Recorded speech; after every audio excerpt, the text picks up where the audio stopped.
বলতে পারেন আপনার দেশে যত তালাক হয় কি বিষয়ে হয়? জামাই ঘুষ খায় এই জন্য তালাক হয়েছে? জামাই সুদ, আপনার গ্রামে একটা মেয়ে বলেন তো যেটা ডিভোর্স হয়েছে শুধু জামাই সুদখোর ঘুষখোর, ওই মানে এরা ফালতু মানে আমি ভালো রাজনীতি ফালতু রাজনীতি এভাবে বলবো না, আমি ও রাজনীতি করে প্রভাব খাটায়, মানে ওর রাজনীতির ধারা ভালো না, ও জোর জবরদস্তি করে, চাঁদাবাজি করে, এই কারণে কারো তালাক হয়েছে বলতে পারেন? এরকম মেয়ে তো পেটে নিতে পারে নাই আপনার এলাকার মেয়ে। 50 বছরে এই দেশের মাটিতে এমন মেয়ে পেটে নিতে পারে নাই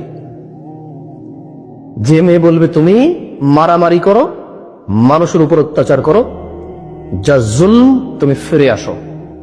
ফিরলো না, বললো যে সময় দিলাম ফিরে আসো, ফিরলো না। যতক্ষণ স্বামীর স্ত্রী হিসেবে ছিল সুন্দর ব্যবহার করেছে, স্বামীর সব সেবা যত্ন করেছে। স্বামী জুলুম করতেছে অন্যদের প্রতি, এই জন্য সে স্বামীর প্রতি জুলুম করে নাই।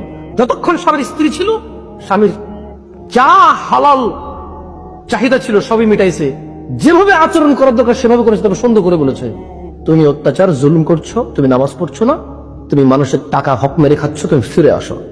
এভাবে সংসার করা সম্ভব হবে না। তোমার থেকে এরপরে যে বাচ্চা আসবে ওই বাচ্চা মানুষ করা সম্ভব হবে না। যার রক্তে মাংসে হারাম ঢুকে যাবো মানুষ করবো কিভাবে আমি? আমার এই পৃথিবীতে 60-70 বছর করে বেঁচে থাকতে হতে পারে, ও হতে পারে আমি এই পৃথিবীতে 50-60 বছর বাঁচতে হবে, আমার বয়স মাত্র 22। এখনো মরে গেলে তো গেলাম, কিন্তু মানুষ যেভাবে স্বাভাবিক গতিতে মরে হতে পারে আরো 40 বছর বাঁচবো। এইভাবে টিকে থাকা যাবে না।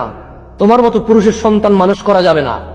ঠিক হও, হলো না, বললো যে সময় দিলাম ঠিক হন, হইল না, বললো যে লাস্ট বার বললাম ঠিক হন, নাহলে চলে যাব।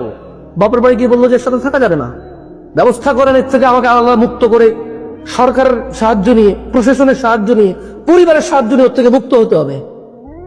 মুক্ত হয়ে এমন কাউকে বিয়ে করতে হবে যে ভালো। ওকে এত ভালো কোথায়? এই পৃথিবীতে তেমন, পৃথিবী জানি না, বাংলাদেশে এমন কোন স্বামী নেই যে বউর উপর জুলুম করে না, কেমন, ইনক্লুডিং মি। আল্লাহ আমাকে ক্ষমা করুক।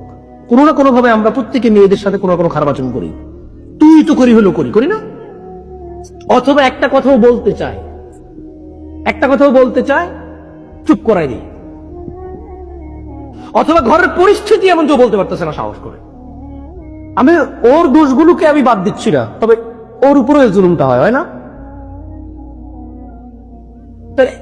গত 50 বছরে আমরা, আমার মা, মানে এই গ্রাম, আমার গ্রামের কোন মা তো এরকম মেয়ে পেটে নিল না যে শুধু সুদ খায়, ঘুষ খায়, ওর বউ জানে বেতন 30,000, ও বাড়ি করলো কিভাবে? এই জন্য তো কারো তালাক হয় না।